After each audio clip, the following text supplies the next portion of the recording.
Bonjour, c'est Dominique. Alors aujourd'hui, je vous viens avec, alors c'est la série des questions de base pour débutants en scrapbooking. Alors j'ai fait hier la vidéo avec le masco et puis la planche à rainure, les lignes de pliure. Là, je vous viens aujourd'hui avec différents produits. Alors encore là, comme j'avais dit, je vais dire à chaque vidéo, alors moi, ce sont mes conseils que je vous donne. C'est ce que moi, ce que j'ai expérimenté et puis c'est ce que je vais vous donner comme explication. S'il y en a d'autres qui ont d'autres explications, vous êtes les bienvenus à donner vos commentaires, quoi. Alors voilà. Alors là, les produits. Premièrement, la colle. Alors moi, vous savez, j'achète ma colle au Canada, aux États-Unis. Ce sont les mêmes produits qu'on retrouve aux deux endroits. Et puis, pour ce qui est de la colle à papier, sur papier, j'utilise la Tacky Glue. Alors, il y a Aleen's qui en fabrique, il y a d'autres compagnies. Elles sont peut-être aussi bonnes, je ne le sais pas, je ne les ai pas essayées. Alors, moi, j'ai commencé avec elles dès la première commande, mon premier projet. C'est ce que j'ai utilisé et j'ai toujours été satisfaite. Il faut faire attention si vous achetez avec un embout comme ceci, pas couper trop gros l'embout parce que vous allez avoir des grosses lignes de colle, puis c'est vraiment pas recommandé. L'idéal, c'est toujours d'avoir peu de colle, mais un peu partout, comme je dis souvent. Et puis, aussi, il y a pour le tissu, vous avez le 3 en 1 qui colle et tissu sur papier, métal sur papier, tout ça. J'utilise parfois la colle chaude, mais il faut vraiment, si je colle sur une surface qui est lisse, que ce soit surtout métal ou sur papier glacé un peu, ça ne restera pas. Alors, à ce moment-là, j'aime mieux utiliser celle-ci. Alors, c'est 3 en 1 de Beacon. Alors, dernièrement, j'ai reçu un joyeux courrier de Nadia. Merci Nadia encore. Alors, elle m'avait envoyé cette bouteille Création pour tissu. Et puis, je l'ai testée sur le tissu sur papier. Et puis, ça fonctionnait très bien, automatique, quasi automatique. Ensuite, j'ai testé tissu sur tissu. C'était pas instantané, mais je suis retournée quelques heures après, puis c'était très, très, très solide. J'ai tenté de défaire, ça pas, j'ai pas pu. Alors, c'est très, très, très bien. Création. Ça dit pas la compagnie, ça doit être la compagnie Création, j'imagine. Alors, peut-être, si vous savez, alors vous êtes des Français, vous connaissez les produits, alors peut-être que vous pouvez vous donner des petits conseils entre vous. Alors, vous pourriez peut-être me dire à quel endroit vous la procurez, peut-être chez Action. Là, il y a une dame qui m'avait fait, alors, JD petit U, alors J majuscule, D majuscule, petit U, avait fait une revue sur l'école à trouver en France. Alors, je la remercie encore une fois, je l'avais remercié sur son message, mais merci encore. Je vais vous mettre, André va vous mettre ici en info, le commentaire qu'elle a fait. Alors, on va mettre en info le tuto. Alors, c'est le tuto du folio facile à 2 sections. C'est le numéro 5 de 6. Alors, allez voir le commentaire de J majuscule, D majuscule, petit U. Elle a 2 textes. Je pense qu'elle a fait 2 commentaires, mais peut-être sur le même. Elle a commenté sur son commentaire ou sur le commentaire qui était là d'emblée. Alors, allez voir, elle a beaucoup, beaucoup de conseils à vous donner. Alors, je ne peux pas vérifier s'ils sont bons. J'imagine que oui, si elle a pris la peine de le faire, c'est que ça doit être, que c'était correct. Elle avait expérimenté et puis qu'elle a vu que ça fonctionnait. Alors, merci encore, JD. Bon, je voudrais vous parler un peu aussi tant qu'on parle de la colle, ruban adhésif à 2 faces. Alors, moi ici, j'utilise à peu près toujours le Elisabeth. Je ne sais pas si vous pouvez vous le procurer, peut-être. Vous pouvez vous le procurer sur Amazon. Moi, quand les gens me demandent, ça c'est une autre chose, je voudrais vous dire, les gens me demandent à quel endroit vous procurez telle chose. Moi, j'achète toutes mes choses, soit au Canada ou aux États-Unis, à moins que je reçoive des joyeux courriers avec des produits comme c'est le cas ici. Mais sinon, je ne peux pas jamais, jamais vous dire, faites trouver à telle place, je l'achète là, ou que ce soit du papier, n'importe quoi. Moi, je ne l'achète pas du tout en français. Alors, je ne peux pas vous recommander des endroits. Tout ce que je peux vous recommander, c'est parfois il y a des vidéos de Christelle de Éternité pour toujours, qu'elle parle du papier qu'elle a acheté, alors du papier de Pollen, Clairefontaine, tout ça. Alors ça, je peux toujours me servir de ses commentaires, et puis je crois que ce qu'elle utilise doit être bien, parce que ça fait plus que 10 ans qu'elle fait du scrapbooking. Mais à part ça, c'est seulement Amazon que je pourrais vous recommander, parce que c'est le seul endroit où est-ce que je peux aller vérifier à partir du Canada. Il y a peut-être la Fourmi Créative, je crois qu'il y avait un site internet où j'étais allée voir déjà, mais bon, je ne suis pas abonnée au site, je ne vais pas voir jamais là. Mais c'est ça. Alors, vous pouvez toujours écrire vos questions si vous voulez, mais vous, en tant que Français ou Française, si vous voyez des questions comme ça dans les commentaires, n'hésitez pas à répondre à la personne. Alors, c'est comme un échange finalement de service, là. On se donne des conseils l'un l'autre. C'est ça finalement le but de faire tout ça là, pour moi et pour d'autres aussi. Alors, si vous pouvez répondre aux questions de ces gens, allez voir et puis donnez-leur des petits conseils. Ça m'aiderait beaucoup parce que souvent, je ne sais pas quoi leur dire. Puis, je trouve ça un peu ennuyeux d'être obligé de leur dire, je suis désolée, je ne peux pas vous répondre, je ne connais pas les produits, je ne connais pas les magasins en France. Alors, ça pourrait aider beaucoup. Alors ici, comme je disais, le ruban adhésif à deux faces. Alors là, je vous recommande d'aller avec une compagnie importante. Parfois, si on paye moins cher, on a moins de qualité. Alors, j'ai vu dernièrement une vidéo d'une dame qui avait fait plusieurs albums, elle les montrait. Et puis, elle avait utilisé du ruban adhésif à deux faces qu'elle avait acheté chez Action. Et puis, il n'y a rien qui tenait. Rien, rien, rien. Alors, c'est important d'aller vraiment avec de la qualité. Parfois, on paye un peu cher, mais ça vaut la peine peut-être. Mais lui, moi, je l'achète toujours quand il est en solde. Mais bon, Elisabeth. Et puis, j'aime bien avoir différentes épaisseurs. Alors, j'ai du plus mince comme ceci. Et puis, j'ai du plus épais. Et puis, encore plus mince. Regardez, c'en est ça, Elisabeth. Alors, lui, c'est du 3 mm. Vous voyez, 3 mm, 1/8 de pouce, comme je vous disais hier, les mesures. Alors, j'aime bien avoir différentes épaisseurs. Ça aide, selon ce que j'ai besoin de coller, avoir le bon, ce dont j'ai besoin. Alors, ça va pour les cols. Les crayons, alors, moi, j'utilise souvent un crayon à mine normale, un crayon de plomb. Mais il faut l'aiguiser souvent. C'est important, je l'aiguise peut-être pas suffisamment souvent. C'est important d'avoir une mine très fine, parce que quand on fait une marque, alors la marque, elle a quand même une certaine épaisseur. Puis quand on coupe avec le massicot, est-ce qu'on coupe au centre? Est-ce qu'on est à droite, à gauche? Parfois, ça peut faire une différence pour avoir des choses qui sont bien, bien égales. Quand on a plusieurs puis qu'on veut comparer. Là. Quand on les met une à côté de l'autre, on peut voir la différence. Alors, ce que je vous recommande, c'est vraiment les crayons poussoirs comme ceci. Mais là, bon, moi, je ne l'utilise pas souvent parce que j'ai de la difficulté à me trouver les mines. Il faudrait que je cherche vraiment plus, là. Mais les mines, vous voyez l'épaisseur, là, ça, c'est parfait. Vous voyez, c'est plus mince, c'est parfait. Alors, faites une petite marque toute fine. Vous voyez la petite marque ici. On n'a pas besoin de plus que ça, pourvu qu'on voit. Alors, c'est ce qui compte. Alors, des crayons comme ceci. Les règles. Alors, moi, j'ai une règle de métal. J'aime bien avoir la règle en métal. Celle-ci, ils ont mis un liège derrière pour qu'il soit possible pas que ça glisse trop quand on veut presser. Parfois, on pousse quelque chose, puis en poussant avec le crayon, ça fait ça. Alors, avec le liège, si je presse bien, c'est vraiment très solide. Ça, c'est très recommandé. Et quand j'ai besoin de faire une ligne, souvent avec mon couteau précision, surtout quand je coupe le plastique pour faire mes shakers, alors là, je le mets à l'envers. Parce que si je le mets comme ceci, dépendamment de l'angle, alors est-ce que je le fais comme ceci, est-ce que je le fais comme ceci, j'ai deux rainures. Alors, en mettant comme ceci, et je vais tout simplement sur le long, je n'ai qu'une seule rainure. Alors, c'est parfait. C'est plus précis parce que je la mets à l'envers comme ça. Sinon, il y a des règles de plastique. Il y a celle-ci dont je vous ai parlé souvent, la Ruler Shutters, avec les volets. Alors, vous avez un assortiment de volets. Vous pouvez la trouver sur Amazon.fr. Ceux qui sont au Canada peuvent se la procurer aussi. Peut-être que les frais de port seraient un peu élevés parce que ça part de la France. Mais quand même, avec les volets, c'est très, très intéressant. Vous avez l'option d'avoir d'autres volets pour faire des pointillés. Alors, j'utilise, vous l'avez vu souvent, je l'utilise tout le temps, à peu près, dans mes projets. Alors, ça, c'est très, très précieux. Là, il m'en manque un, il manque le volet jaune, je l'ai perdu. Mais c'est correct parce que je l'utilisais presque pas. Ensuite, les produits, les ciseaux. Alors, les gens me demandent comment choisir un bon ciseau. Premièrement, il faut avoir une bonne grippe. Alors, il y en a même qui sont plus grands encore pour les doigts. Mais moi, quand j'avais choisi celui-ci, moi, c'est depuis le début que je l'ai, puis il coupe tout aussi bien. Alors, c'est merveilleux. C'est un super bon choix. Je n'ai pas la marque ici. Je peux vous dire qu'il est écrit New Sharp. N-U-S-H-A-R-P numéro 022. C'est tout ce que je peux vous dire d'information. Puis c'est en stainless steel fait à Taïwan. Bon, j'aimais parce qu'il était moins cher que celui avec les plus grandes anses, je peux les appeler ainsi. Quand j'ai débuté, je ne savais pas si j'aimerais ça. Je ne l'ai pas trop dépensé d'argent. Alors, je suis allée avec celui-là. Puis, j'avais regardé, il y avait une revue aussi sur quelqu'un qui avait fait une revue sur ce ciseau sur YouTube. C'était en anglais, mais elle ne savait vraiment pas quoi dire, la dame. Alors, je n'ai pas appris grand-chose. Je dis, bon, ben, je vais l'acheter, je vais l'essayer. Et je l'ai depuis le début. Alors, je le nettoie régulièrement. Et puis, il est toujours aussi bon.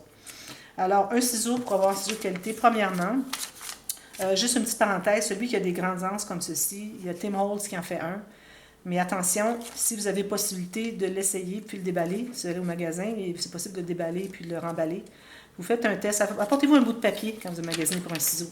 Faites un test. Alors, si vous voyez que quand vous coupez jusqu'au bout, ça fait droit au bout, ça ne fait pas une déchirure, ça veut dire que c'est correct. Parce que si vous avez un ciseau, que la pointe est plus carrée, alors quand vous coupez comme ceci jusqu'au bout, ça va faire une déchirure de travers. Ça, c'est pas bon. Alors, il faut vraiment que ça soit droit jusqu'au bout. En plus, il faut que, bon, la bonne grippe, ça c'est important, il faut que vous soyez capable de couper. Parfois, j'ai des choses à couper, là, je vais en couper un petit bout, je vais vous montrer. Alors, voyez-vous ce que j'ai coupé ici? Je vais vous le mettre sur un papier.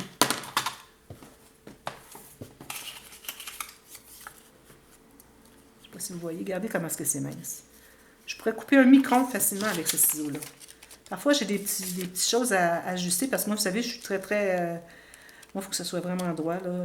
Peut-être trop, parfois, méticuleuse, mais bon, le résultat est bon, alors je continue.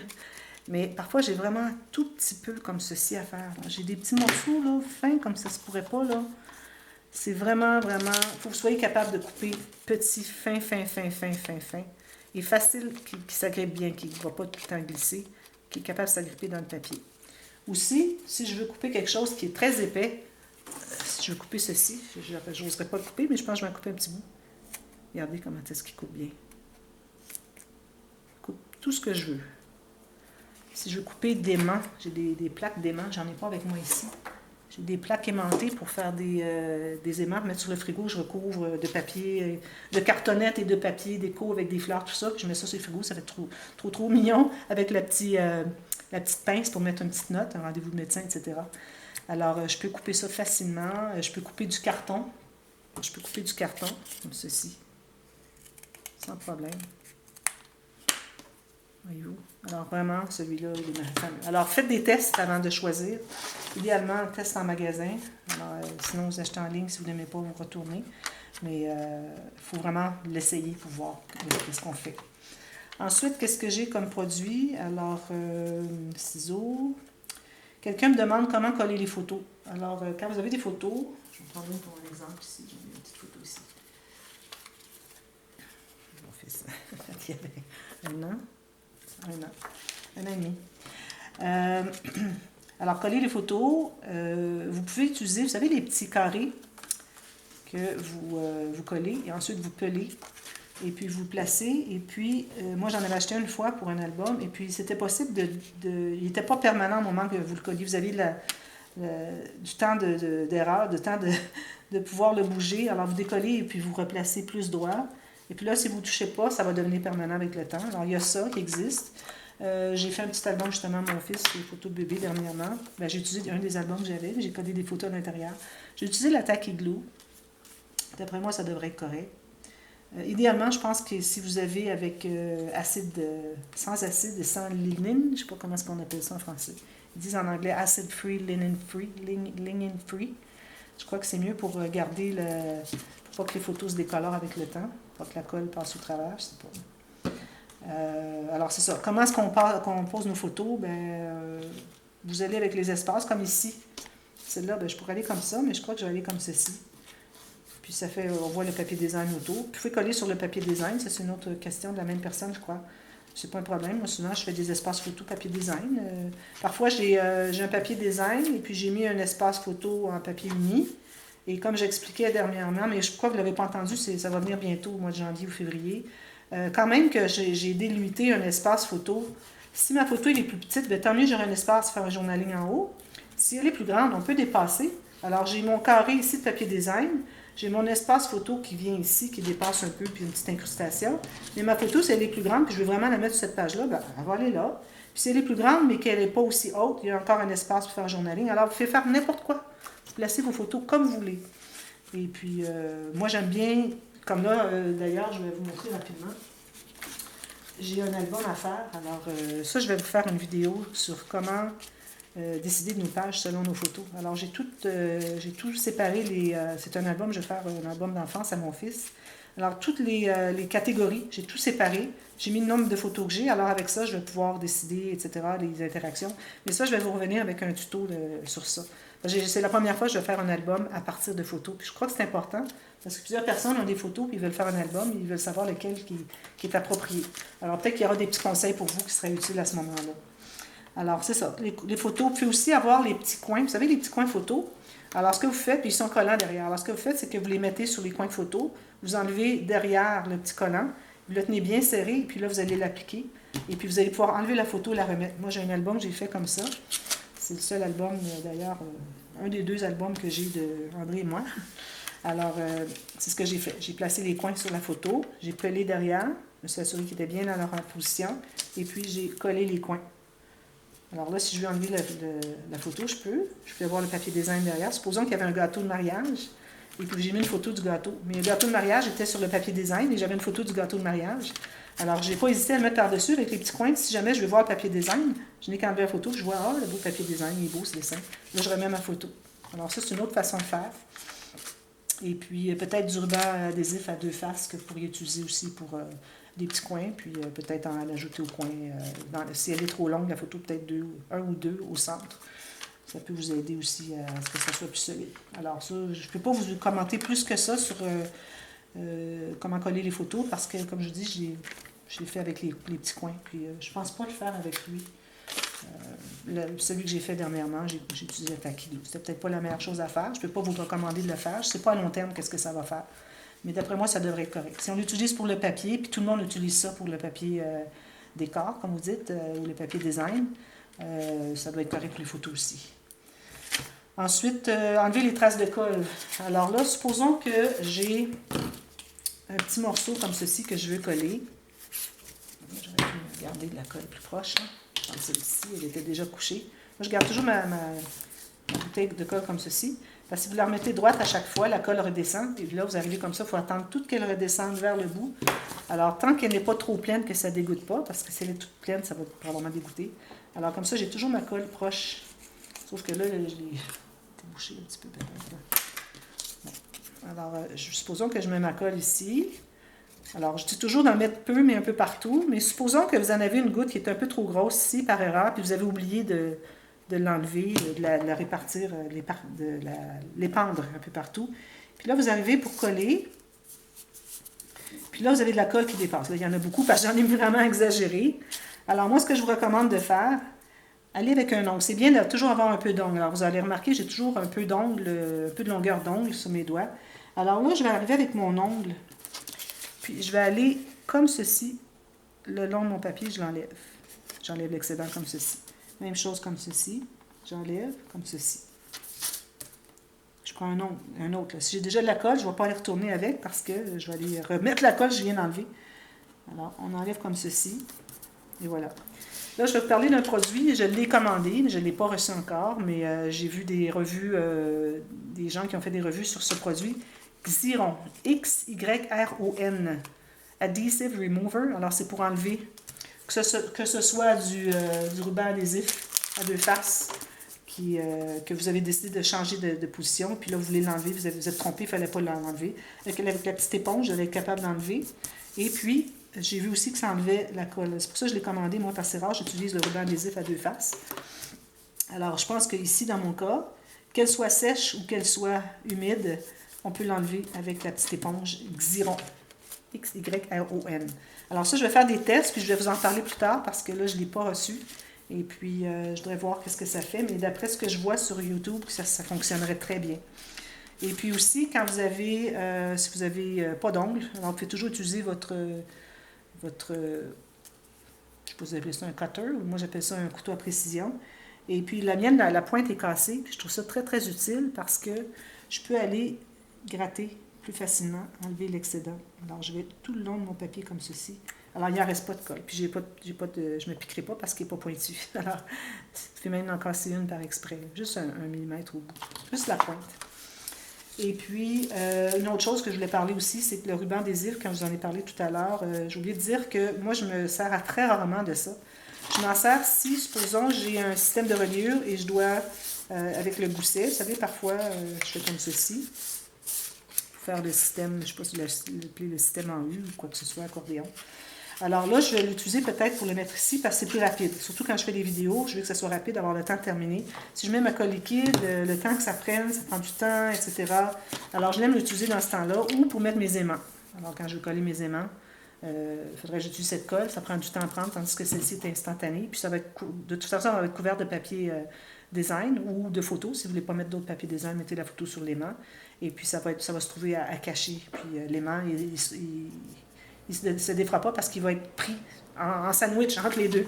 Alors à ce moment-là, c'est pas un problème. Alors voilà, c'est pas mal ce que je voulais vous parler aussi du poids du papier. Je vais voir si j'ai du temps. Oui. Alors, poids du papier.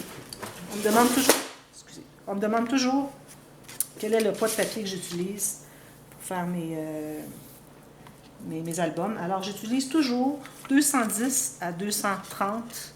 Alors là, dernièrement, j'ai du 110 livres. Je ne sais pas si ça correspond à 230 ou peut-être 250. Je pense que 250, c'est peut-être un peu trop épais de poids en grammes. Okay, là, je parle de grammes. 110 livres, je crois que c'est 230. 80 livres, c'est 210. J'ai fait une recherche sur Internet pour trouver l'équivalence. Alors, faites toujours trouver un équivalent. Et puis, vous allez pouvoir décider. Alors, toujours, moi, le plus épais possible. Alors, je fais souvent la démonstration avec... Là, j'ai pas de papier... Là, j'en ai ici. Alors, je fais souvent la démonstration pour montrer la différence entre... celui-ci, je crois, c'est du 65 livres ou 160 grammes. Vous voyez comment est-ce qu'il est mou. Celui-ci, c'est du 110 livres ou du, je crois, 230 grammes. Alors, vous voyez la différence. Alors là, si on compare des pommes avec des pommes, je mets mes doigts comme ceci, ma main des deux côtés, avec mon pouce sur le dessus. Même chose. Et puis, je laisse tomber. Vous voyez, plus qu'il tombe, plus qu'il est mou. Alors ça, c'est à éviter. André va vous mettre ici en info aussi une façon, j'ai fait un tuto express, savoir comment coller ce papier qui est plus mou avec de la colle liquide pour qu'on ait à peu près pas de traces, que ça ne gondole pas, tout ça. Alors ça, allez le voir, c'est très très important. C'était une question que j'avais d'une abonnée, j'ai fait une vidéo pour lui expliquer, puis j'en ai profité, je l'ai publiée à tout le monde. Alors allez la voir, ça vous donne des trucs, comment épandre la colle, comment la mettre sur le papier, comment l'étendre avec votre plioir ou quelque chose que vous avez un équivalent. Très, très important. Alors, parfois, j'utilise ces papiers quand j'ai besoin d'une couleur spécifique et qui ne se fait pas dans le 230, 210 ou plus grammes, mais pas plus que 250. C'est du papier aquarelle. Faites le test. Alors, vous pliez. Si vous voyez que quand vous pliez, comme ceci, ça craque, c'est trop épais. Alors, le papier d'aquarelle, surtout le texturé, fait ça souvent. Même le papier plus mince, un peu texturé, fait ça souvent. Alors, je n'utilise que pour des espaces photos, non pas pour plier. Plier, c'est toujours du papier de base, 210 grammes à 250 maximum. Ou 65, c'est trop petit, alors 80 à 110 livres, pour ceux qui sont en impérial. Alors, ça, c'est important. Et puis, j'utilise toujours ce papier plus rigide pour monter mes bases de livres, pour monter mes systèmes de reliure, pour monter mes pages, mes rabats. Même parfois, je les utilise si j'ai les bonnes couleurs pour les espaces photos, mais parce que ce qui arrive, c'est que quand on met la colle, c'est facile, ça ne me paraît pas, on met un peu de colle, puis on l'étend une fois qu'il est positionné, et puis on ne voit aucune marque. Alors, c'est pour ça que le plus possible, moi, je vais avec du 210 grammes plus, dépendamment des couleurs. Et puis, qu'est-ce que je voulais dire aussi? Pour le système de reliure, alors si vous faites, je vais en parler parce que je vais faire une vidéo sur... je vais en parler un peu éventuellement là, dans cette série-ci, mais éventuellement je vais faire une série de vidéos pour expliquer les différents systèmes de reliure. Mais je vais quand même vous en parler assez longuement pour savoir lequel équivaut à quel genre de page qu'on a, des lourdes, des plus légères. Est-ce que les espaces sont différents? Est-ce qu'ils sont pareils? Tout ça, j'ai tout ça de systèmes. Un système pour chaque style de page. Alors quand on arrive pour faire des reliures, si vous avez du papier mou comme ceci, premièrement, c'est vraiment pas recommandé, mais si vous l'utilisez, vous devriez l'avoir le système qui est double. Alors, je vous mettrai le lien à ce moment-là d'une vidéo de Cathy Horta qui fait un système double à gousset, parce qu'elle l'a licencié, alors je ne peux pas l'enseigner. J'ai fait une petite vidéo une fois pour l'expliquer parce que je faisais un tuto, puis elle le fait qu'en anglais. Puis le mien est un peu différent, alors c'est pour ça que je l'ai fait, mais j'ai mis le lien aussi, la vidéo, allez voir son tuto à elle. C'est ce que je suis supposée de faire, je ne suis pas supposée d'enseigner sa technique. Mais si vous faites le système régulier qu'elle fait, qui n'a pas de gousset, j'utilise quand je fais le système des pages flottantes. À ce moment-là, utilisez cette technique-là parce que vous avez besoin du papier double. Il faut qu'il soit plié en deux, comme j'ai fait ici. C'est ce que je l'ai fait ici. Comme ça, ici. Là. Supposons que c'est comme ça. Là. Et que ça continue un autre et un autre et un autre. Il faut que ça soit double. Parce que sinon, puis même double comme ça, je ne suis pas certaine que ça durerait longtemps. Alors, idéalement, il faut que ça vous prenne du papier plus épais. Mais à ce moment-là, quand on a le système double à faire, c'est peut-être un peu beaucoup épais, mais c'est mieux d'en avoir un peu plus que peu moins. Voilà. Alors, je crois que j'ai fait le tour pour ce qui est des produits. Si vous avez d'autres questions sur d'autres produits, comme je vous dis, c'est des produits en France, là, je ne peux pas vous aider, je ne les connais pas. Mais bon, je peux toujours... puis moi, il y a tout plein de produits pour ce qui est du mix média. Moi, j'en fais pas du tout. J'utilise du Stress Ink. C'est tout. C'est tout ce que j'utilise là, de produits. Et puis, vraiment pas, là... je ne veux pas m'embarquer dans ça, c'est trop de produits, trop de techniques, puis c'est pas ça que je veux faire. On choisit un peu nos branches de ce qu'on veut faire dans le scrapbooking. C'est tellement large, la panoplie de produits, de projets qu'on peut faire, de styles de techniques. Alors moi, je me concentre sur les albums, c'est tout. Un peu de cartes à l'occasion, très très peu. Mais bon, voilà. Alors je vous laisse là-dessus et je vous reviens demain. Et puis là, on va parler des tranches. Des questions sur les tranches. Et puis, si on a du temps, on commencera peut-être sur un autre sujet. Il me reste encore quelques-uns. Alors voilà, merci d'avoir regardé. Et puis, n'hésitez pas à mettre vos questions si vous en avez, comme je vous dis, comme j'avais dit à la première. Je ferai une série B, je veux dire une tuto B